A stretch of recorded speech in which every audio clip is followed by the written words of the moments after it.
وہ زیادہ محبت کرتے ہیں، اس لیے مجھ کو 22 اگست کو یہ کہا تھا، یہ سن لیں، 22 اگست کو کہا تھا کہ کوئی اپرچونٹی نہیں ہے، مجھ پر بھی ظلم ہوگا، اعظم تمہیں بھی بار بار گرفتار کیا جائے گا۔ دیکھ لیں اس آدمی کی دوراندیشی کو، اس وقت بھی اس نے کہا تھا اور وہ بالکل درست جو ہے ثابت ہوا۔ اس لیے یہ گرفتاریاں، جیلیں،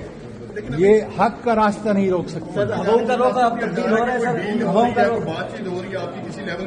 میں تو میرے پاس تو ٹیلی فون بھی کوئی نہیں تھا،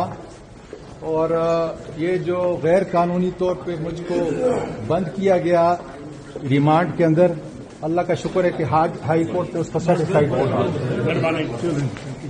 پٹیشنز تھی جو اعظم سواتی صاحب کی طرف سے تھی۔ پہلی پٹیشن تھی ہماری ٹرانزٹ بیلز کی حد تک، جس میں جو آنریبل جسٹس اسلام آباد ہائی کورٹ میم جسٹس سمن رفت صاحبہ کے پاس تھی،